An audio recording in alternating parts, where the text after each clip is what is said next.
अस्सलाम वालेकुम ख़वातीन और हज़रात, शुरू करते हैं आज का हस्बे हाल। मैं हूं आपका मेज़बान फरीद रईस। नाज़रीन, आज शो का आगाज़ कर रहे हैं इस्तेहकाम पाकिस्तान पार्टी की मरकज़ी सेक्रेटरी इत्तलात डॉक्टर फिरदौस आशिक़ान साहिबा की गुफ्तगू से। अस्सलाम वालेकुम डॉक्टर साहिबा। वालेकुम अस्सलाम। क्या हाल है फरीद साहब? आप ठीक ठाक, मुबारक हो। बड़ा जलसा किया जहानिया में आप लोगों ने।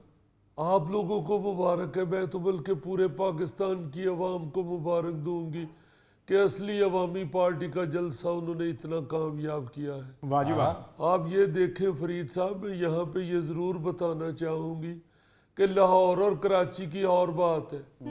हमने जहाँ पे जलसा किया और 50,000 बंदा इकट्ठा किया, वहाँ तो 5 मिनट के लिए बस नहीं रुकती। साहब हो या अलीम खान साहब हो, ये सिर्फ गरीब का सोचते हैं, अपना नहीं सोचते। अपना सोचते होते तो आज इनके पास भी बड़ी बड़ी गाड़ियां होती। हाँ जी, आप ठीक कह रही हैं। बड़ी बड़ी गाड़ियां नहीं हैं, बड़े बड़े हेलीकॉप्टर और जहाज हैं जो किराए पर चलते हैं। फरीद, मैं माफी चाहती हूँ, थोड़ा जिहा आटा लेके गोल करो ना तो तेरे मुंह वर्गा हो जाता। देखिए, इनके हेलीकॉप्टर या जो जहाज है वो भी दूसरों के लिए ही। इनके हेलीकॉप्टर जहाज बिल्कुल हॉस्टल की उस मोटरसाइकिल जैसी है जिसमें जौन सा मर्जी स्टूडेंट पेट्रोल डलवाए और ले जाए। ये भी एक कौम की खिदमत है। जी हाँ, नवाज शरीफ साहब ने जो हेलीकॉप्टर इस्तेमाल किया है जहांगीर तरीन साहब का, वो भी कौम की खिदमत है।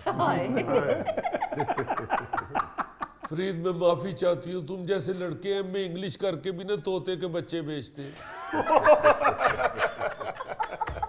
नवाज शरीफ साहब को इसलिए उन्होंने दिया था हेलीकॉप्टर, उनको जहन में ये था कि जो 16 माह इनके भाई ने अवाम को, कौम को जख्म लगाए, शायद नवाज शरीफ साहब उसकी मरहम लेके आ रहे हैं।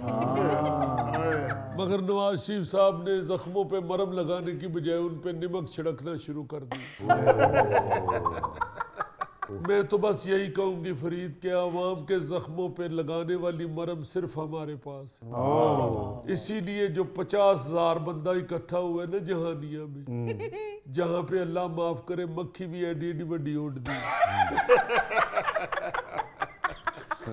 उथल दे रसगुल्ले छोटे ने तो मक्खी वड्डी। जाने दें आपा, अच्छा भला शहर है जहानिया। हाय हाय, मगर उस शहर की आबादी तो देखो ना, इतनी थोड़ी है कि उधर गिद्दड़ आ भी जाए तो बगैर मरे वापस चला जाता। बहरहाल फरीद, मैं आपको ये बात बता दूं, अब पूरी कौम ये समझ चुकी है कि वो पीटीआई हो या पीडीएम हो, ये तमाम सियासी पार्टियां जो हैं ये ट्रक की बत्ती के पीछे लगाने वाली। अल्लाह के फजल से जितने भी काम करने वाले लोग हैं, आप देखो वो सारे के सारे आईपीपी में इकट्ठे हो रहे हैं। बल्कि मैं आपको आपके प्रोग्राम के थ्रू मुबारकबाद दूंगी अंदलीब अब्बास साहिबा को, सादिया सुहेल साहिबा को और सुमेरा बुखारी साहिबा को। वो बर वक्त बर मौका उन्होंने आईपीपी ज्वाइन कर ली। और इस बर वक्त की अहमियत सिर्फ खवातीन ही समझती है। क्या मतलब? बर वक्त अगर ना पहुंचा जाए तो सेल के सारे अच्छे डिजाइन खत्म हो जाते हैं। बर वक्त अगर चावलों को दम से ना उतारा जाए तो उनका पप्पा बन जाता है। बर वक्त अगर चूल्हा बंद ना किया जाए तो दूध उबल के पतीली से बाहर आ जाता है। बर वक्त अगर बच्चे को ना पकड़ा जाए तो वो बेड से नीचे गिर जाता है। इसलिए मैं तमाम खवातीन को बड़ी बड़ी मुबारकबाद दूंगी कि वो बर वक्त आईपीपी ज्वाइन कर रही है, इससे पहले के अच्छे डिजाइन सारे खत्म हो जाए। आपा गुलाम सरवर साहब भी तो आ गए हैं आपकी पार्टी में। आहो आ गए ने, हो जे बाबा आया ना आया इको जे आई होंदा। आ भी जाए तो ने गेट कोल बैग हुक्का ही पीना होंदा, ते जे ना आवे ते ओहो ही हुक्का कोई और बाबा पी लैंदा। ਇਹੋ ਜਿਹਾ ਬਾਬਾ ਤੇ ਕਿਧਰੇ ਜਾਵੇ ਵੀ ਤੇ ਪਿੱਛੋਂ ਫੋਨ ਕਰਕੇ ਪੁੱਛ ਰਹੇ ਹੁੰਦੇ ਨੇ, ਬਾਬਾ ਜੀ ਪਹੁੰचे ने कि नहीं हले। आप हम बड़े पुराने सियासतदान हैं, उनके पास बड़ा तजर्बा है। आहो गौरी साहब बहुते पुराने हो गए। अल्लाह के फजल से जौक दर जौक लोग आ रहे हैं हमारी पार्टी पे। बस मैं यहाँ पे तो अवाम से सिर्फ इतनी गुजारिश करूँगी कि अपने पूरे कॉल डोडे खोल के तो अब देख के तो वोट दे। ये जितने भी दिहाड़ीबाज, कबूतरबाज, रंगबाज, साजबाज करने वाले लोग हैं ना, इनसे दूर ही रहे और मुखलिस लोगों को ढूंढे। बल्कि ढूंढने की भी जरूरत नहीं है, मुखलिस लोग खुद चल के आके आपके सामने बैठ गए। वाह वाह वाह वाह, इतनी पार्टियां बदल के भी आप आपा मुफलिस है। अपने कन्ना च ना किसी को डांग भरवा। मुफलिस नहीं, मुखलिस। मुखलिस में और मुफलिस में इतना ही फर्क है जितना आलू में और आलू बुखारे में होता है। बल्कि इतना ही फर्क है मुफलिस में और मुखलिस में जितना तुम में और जुल्फी में है।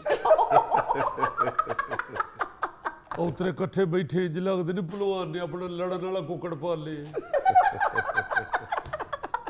फिर दौसा शकवान ऐसे ही नहीं पार्टी बदलती, कोई वजह होती है तो बदलती जी।